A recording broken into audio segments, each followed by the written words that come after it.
Salut à tous, c'est Coulisses, le JT des services, 3e saison de Coulisses. Et puisque c'est la rentrée, nous sommes dans un lycée, le lycée Émile Duclos à Aurillac, jeunesse d'Aurillac ici présente. Coulisses de septembre, c'est parti.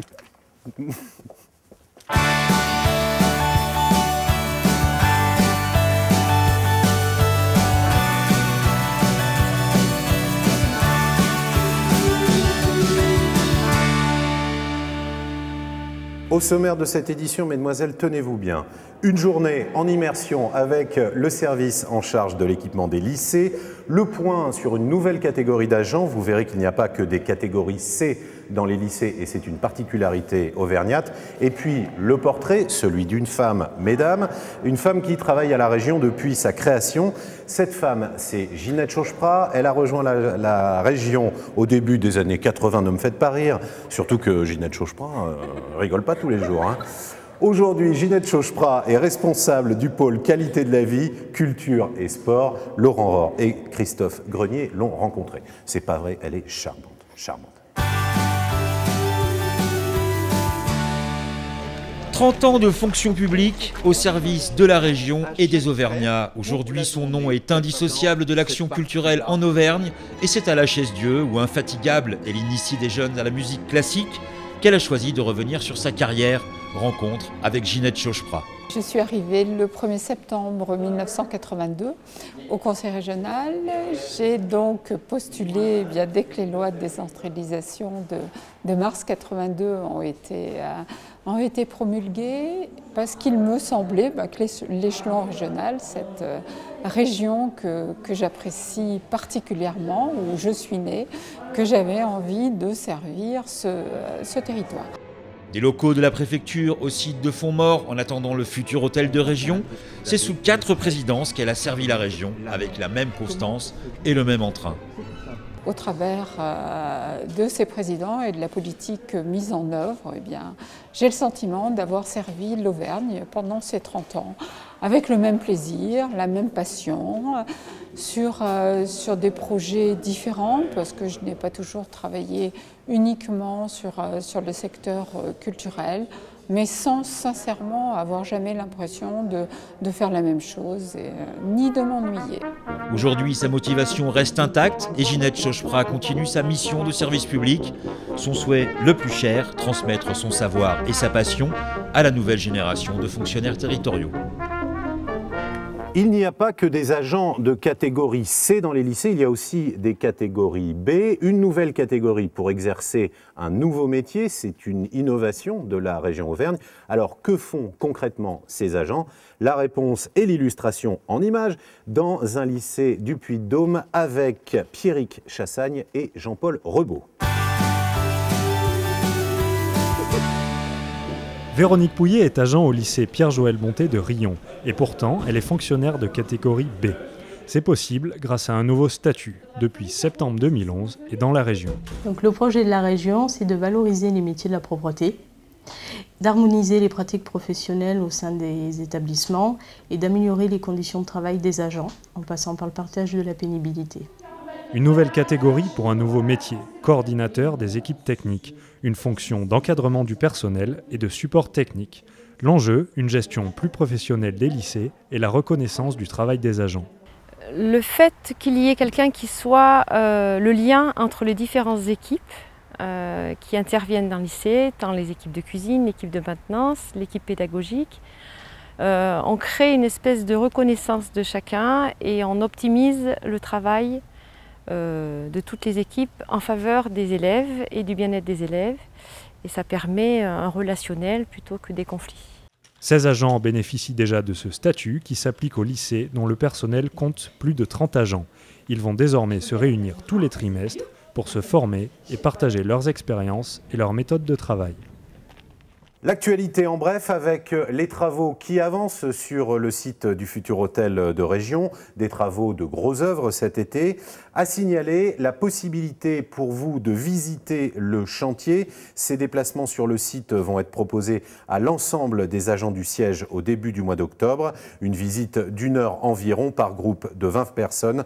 Information auprès de la mission prospective performance et accompagnement du changement. La reprise des cérémonies des médailles en Haute-Loire et dans le Cantal. À venir pendant l'automne des remises de médailles à Mauriac, Saint-Flour, Le Puy-en-Velay et Brioude. Au total, 119 agents des lycées auront reçu la médaille du travail. Aujourd'hui, ici même, dans quelques minutes, à Aurillac, 16 agents des lycées du bassin d'Aurillac sont décorés. L'un d'entre eux est avec nous. Il s'agit de Bernard Souquier. Bonjour Bernard. Qu'est-ce qui vous vaut de recevoir cette médaille ? Ce qu'il me vaut de recevoir cette médaille, c'est toutes ces années que j'ai passées dans l'éducation nationale et puis dans la région maintenant. Et il se trouve qu'il y a 32 ans, j'étais rentré ici comme remplaçant pendant quelques mois. Et de fil en aiguille, je suis rentré dans l'éducation nationale, j'ai travaillé en cuisine, en tant que cuisinier, j'ai pris les grades comme tout le monde. Et puis maintenant, je suis maître ouvrier et après ces 32 ans, j'ai la médaille d'argent offerte par la région. Et alors justement, qu'est-ce que ça vous fait de recevoir cette médaille ? Ça me fait d'une part un grand plaisir parce que c'est vrai c'est toutes ces années qu'on s'est investi au niveau des établissements et puis au niveau pour les élèves, pour toutes les sections qu'il y a dans les établissements et tout le reste, quoi.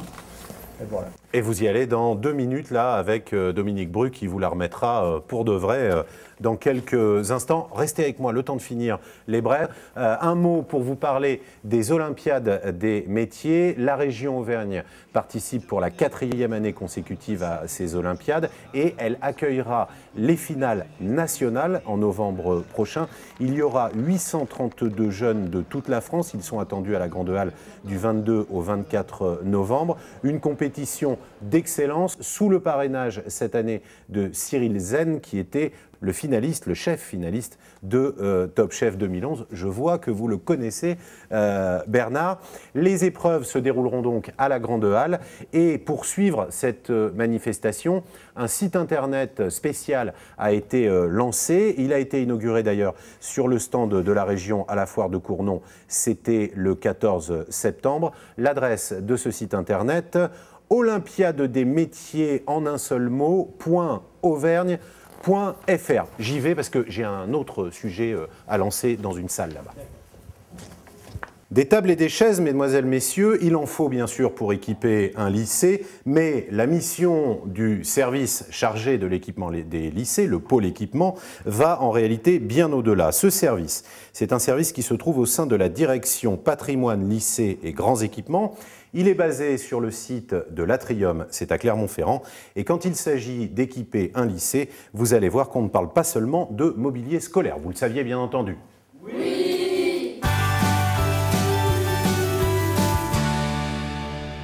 C'est ici que tout commence au bureau du service de l'équipement des lycées. D'ici partiront les commandes, d'ici seront étudiés dossiers et matériel pour équiper le 1 million de mètres carrés que représentent les établissements auvergnats. Un inventaire à la Prévert pour satisfaire le large panel de formations proposées sur le territoire.